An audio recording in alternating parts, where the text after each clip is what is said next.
En el día de hoy les traemos a colisión el tema de la restitución de inmuebles. Sus expositores están integrados por Lina Arango Ortega, Audit Velázquez Ordóñez y mi persona Ana María Palencia Arrieta.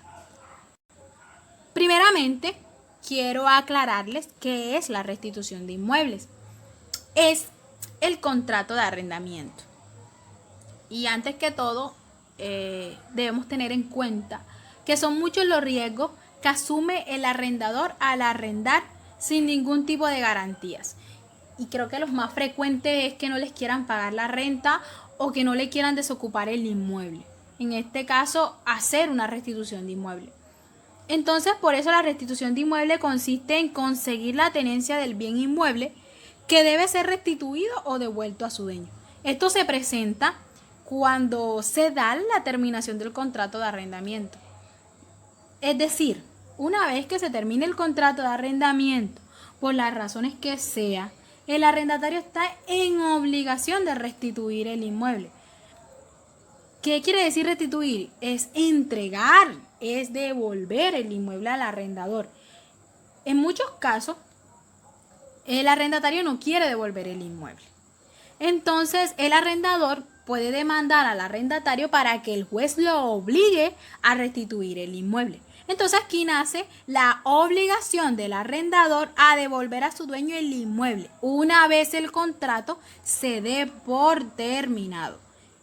Y claro, si este se niega, es decir, el arrendatario se niega, el arrendador puede demandarlo mediante unas reglas que se encuentran en el Código General del Proceso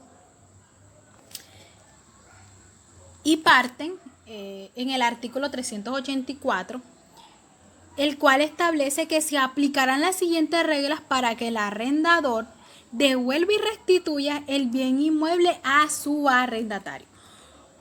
Este proceso de restitución de inmueble empieza con la demanda, la cual establece que el arrendatario deberá añadir a la demanda el contrato de arrendamiento. ¿Por qué? Porque es importante que se añada este contrato de arrendamiento para que la demanda pueda ser admitida. Y en caso de no tener el contrato escrito, sino verbal, se proponga a seguir un testigo que legitime la existencia del arrendamiento.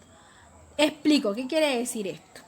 Quiere decir que la demanda deberá ser acompañada de una prueba documental del contrato de arrendamiento suscrito por el arrendatario. Y si en este caso no hay un contrato escrito, se debe mostrar una prueba, un testigo o un testimonio que establezca que sí hubo un contrato de arrendamiento. Y por eso es importante añadir la demanda de contrato de arrendamiento, porque así va a poder ser admitida. Y se mostrará las pruebas, sea escrita o verbalmente. Las dos van a tener validez, pero que sean escritas. Por eso es importante mostrar el documento. Como segundo proceso, encontramos la ausencia de oposición a la demanda. En esta ausencia, el juez proferirá sentencia ordenando la restitución. ¿Qué quiere decir? Que si el demandado no se opone, pues en el término del traslado de la demanda, el juez proferirá la sentencia ordenando la restitución del inmueble, poder devolver el inmueble. Como tercer paso para el proceso de restitución de inmueble, encontramos las notificaciones. Son importantes porque así van a tener conocimiento de cómo está el proceso. En esta se considera como dirección de los arrendatarios la del inmueble arrendado, salvo que las partes hayan pactado otra cosa. Quiere decir que previamente debe haber una recolección de los datos de contactos de las partes, pues para que tengan conocimiento de cualquier conveniente que se vaya presentando en el proceso. Es importante notificarlos de todo lo que está pasando con el proceso de la restitución de inmuebles. A continuación, mi compañera Audí le seguirá explicando las siguientes reglas para el proceso de restitución de inmuebles. Otras de las reglas de la restitución de inmueble arrendado es la contestación, mejoras y consignaciones. Este es el medio de defensa del arrendatario ante la pretensión del arrendador. Es decir, cuando el demandado alegue mejoras, deberá hacerlo en la contestación de la demanda y se tramitará como una exención.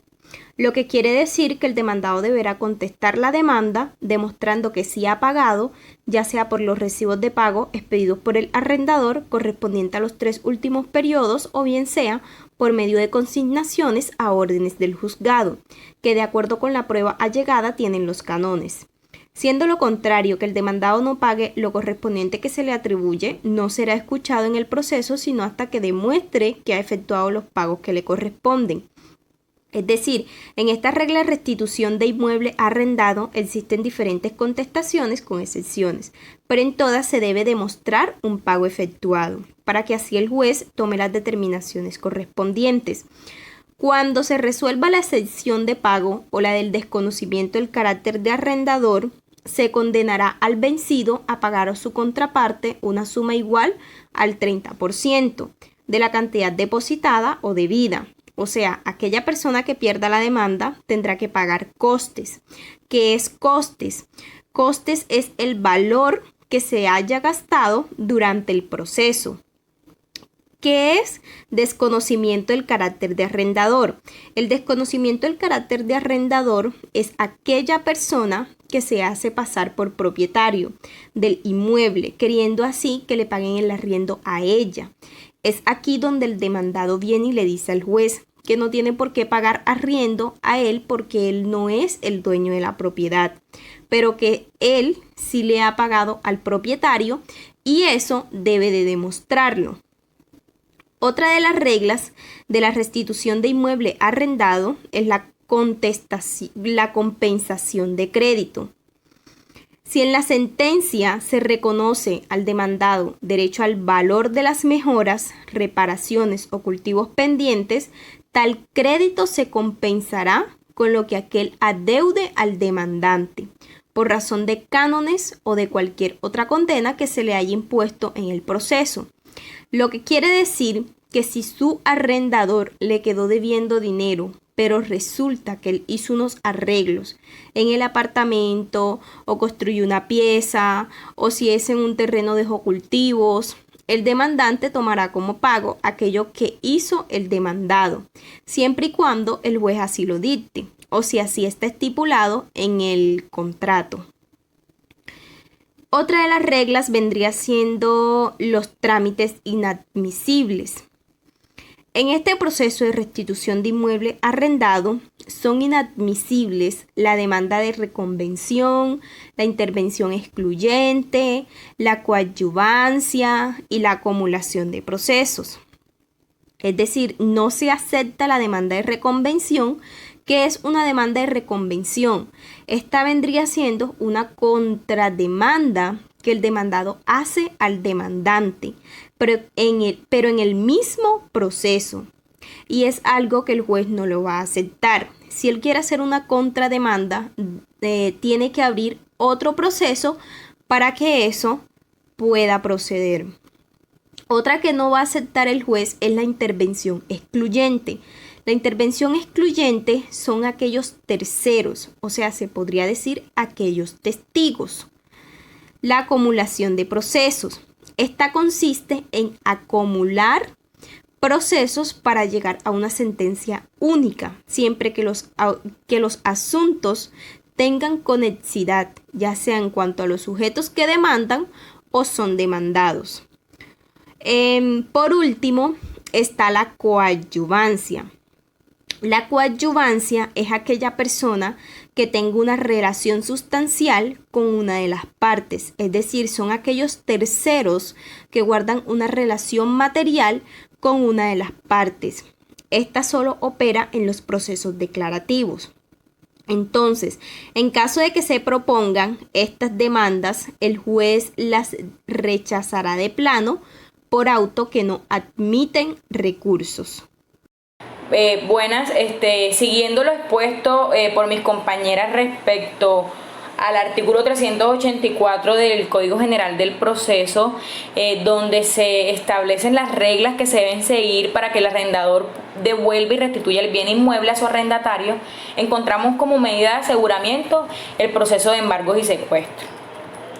En este, el demandante podrá pedir desde la prestación de la demanda o cualquier estado de proceso la práctica de embargo y secuestro sobre bienes del demandado.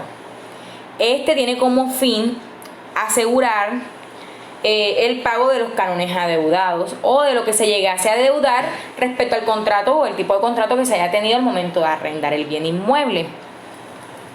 En este podrán decretarse y practicarse como previos a la notificación del auto admisorio de la demanda a la parte demandada.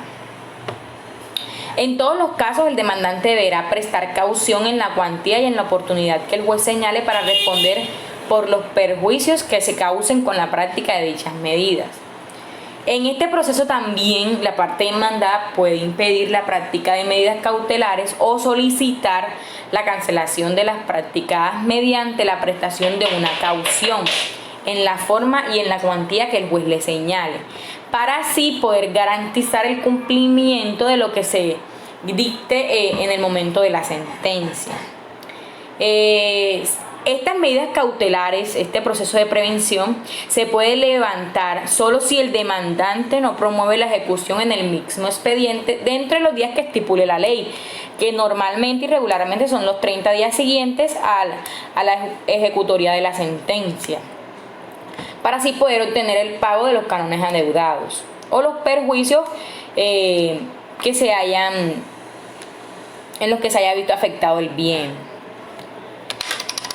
Otra medida sería la restitución provisional, esa es otra regla, donde el demandante podrá solicitar que antes de la notificación del auto admisorio se practique una diligencia de inspección judicial al inmueble, es decir, esto permite realizar la inspección judicial del inmueble para así evidenciar su estado, y en este se podrá solicitar la restitución provisional. Quiere decir, aquí lo que se hace es verificar que el bien inmueble se encuentre en buen estado, analizar en qué estado hacer una comparación en el estado en que se entregó, en el estado en que se recibe, si se encuentra en abandono. Entonces así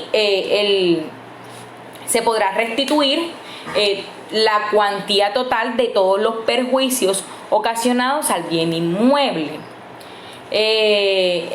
Mediante esta medida o en el proceso en que se encuentre la medida, en este momento se deben de suspender los derechos y obligaciones derivados del contrato, mientras se hace la diligencia de la inspección.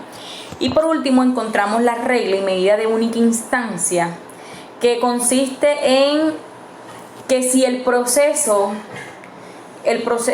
para la restitución del inmueble se da única y exclusivamente por la mora del pago del canon del arrendamiento. Este proceso solo se realizará en única instancia. Quiere decir que si el conflicto reside únicamente en la mora en el pago del canon del arrendamiento, el proceso solo se tramitará en única instancia. Como conclusión de todo este proceso de la restitución del inmueble, de este proceso que se debe llevar con ciertas medidas, como lo acabamos de exponer, se deben de tener unos parámetros para que el proceso sea un éxito, el resultado sea un éxito para las partes. Este proceso se da por el incumplimiento de las partes del arrendatario.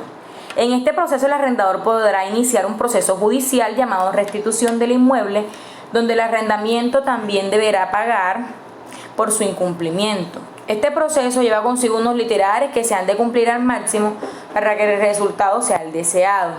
Proceso que se va a acoplar, como lo expusimos en el artículo 384 del Código General del Proceso. Muchas gracias.